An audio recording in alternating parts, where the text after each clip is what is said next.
He looked like someone you could trust.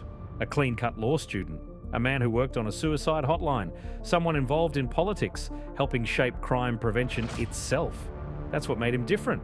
That's what made him dangerous. Between 1974 and 1978, young women began disappearing across multiple states.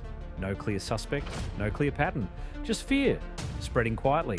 And somehow, right in the middle of it all, was a man no one truly suspected. Even the people closest to him saw nothing wrong. That's the story of Ted Bundy, the charming monster who fooled everyone. Before we continue, make sure to like the video and subscribe to the channel, and let's dive into how it all really began.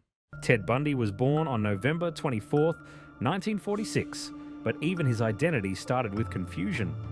His biological father was never confirmed, and for the first years of his life, he was raised believing his grandparents were his parents. The truth about his birth was hidden, and when he eventually discovered it, it stayed with him. His early environment was far from stable. There were reports of a strict and unpredictable grandfather and a household filled with tension. At just 3 years old, one moment stood out. A young relative woke up to find knives placed around her while Bundy stood nearby, smiling. It was strange, and it didn't make sense. As he grew, more troubling behavior appeared. He showed signs of cruelty, including harming animals and frightening younger children. People who knew him described him as someone who liked to cause fear. Socially, he struggled. He felt disconnected and later admitted, "I didn't know what made people want to be friends." He kept to himself, often observing others instead of connecting with them. Behind the quiet exterior, something was already forming. But as time passed, he learned how to hide it perfectly. As he grew older, Ted Bundy became something no one expected. He entered the University of Washington and later studied psychology, where he became an honor student. Professors respected him. People around him saw someone focused, intelligent, and driven. On the outside, everything looked normal. But it didn't stop there. He stepped into politics, working on campaigns and even serving on the Seattle Crime Prevention Advisory Committee. At one point, he also worked at a suicide hotline, speaking to people in their darkest moments. Those who worked with him described him as calm, kind, and empathetic. His personal life added to the illusion. He was in a serious relationship with Elizabeth Klupfer and became a father figure to her young daughter. Before that, he had been deeply attached to a woman he later described as the only woman I ever really loved. Yet behind this carefully built image, there was something else forming. He was living two lives at once, and neither side knew about the other. Everything about him said he was trustworthy, and that's exactly why no one saw what was coming. Because while the world saw a promising young man, something far darker was already beginning.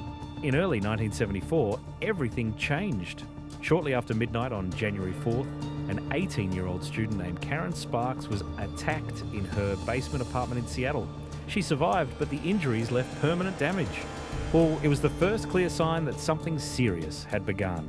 Less than a month later, on February 1st, 21-year-old Linda Ann Healy disappeared. She was last seen in her room before being taken. She never came back. Over the next few months, the pattern became impossible to ignore. Young women began vanishing across Washington and Oregon. Donna Gail Manson disappeared on March 12th.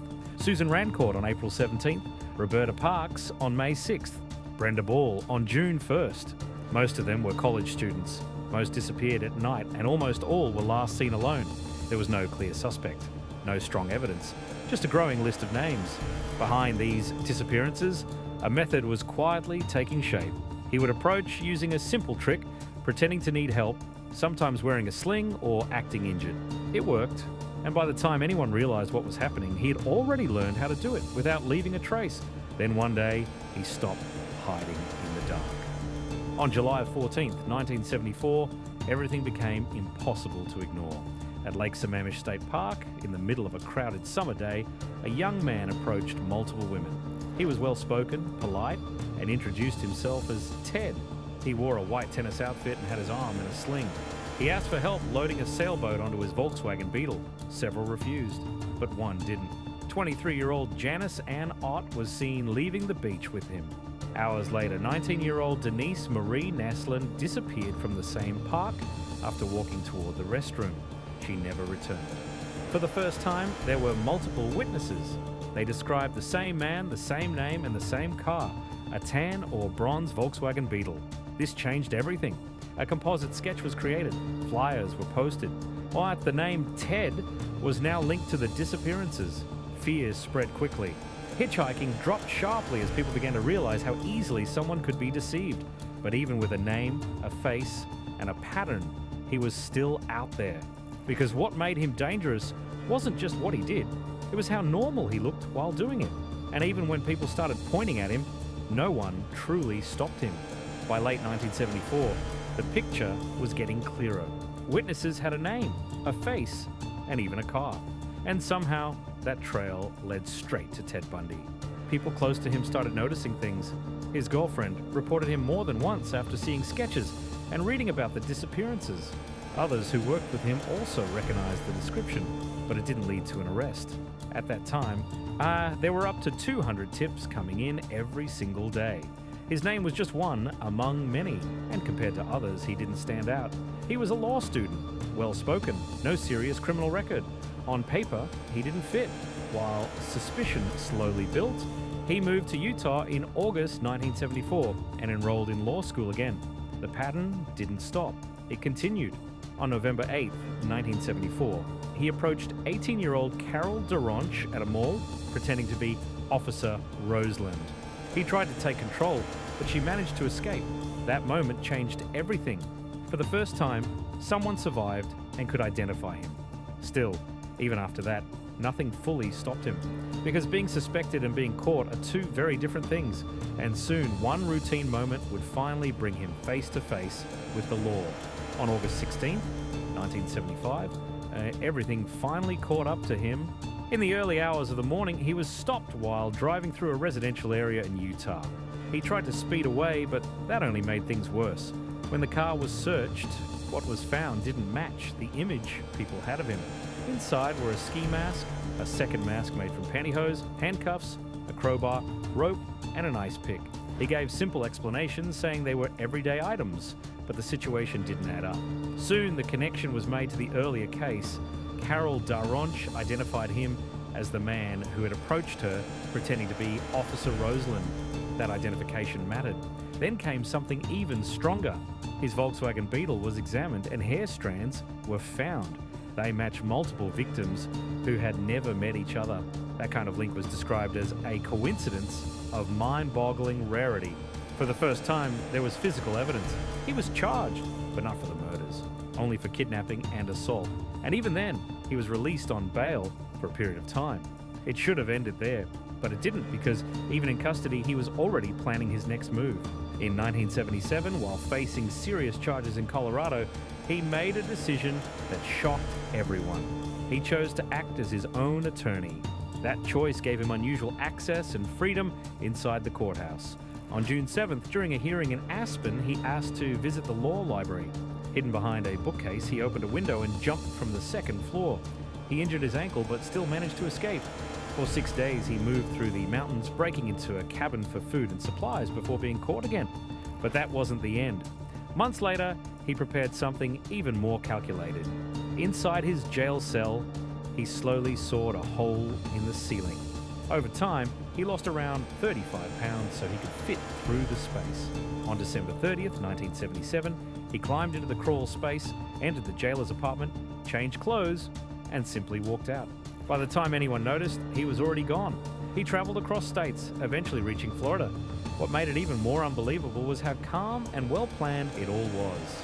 And in Florida, everything took a far more darker turn than ever before. By January 1978, he had reached Florida and everything escalated fast.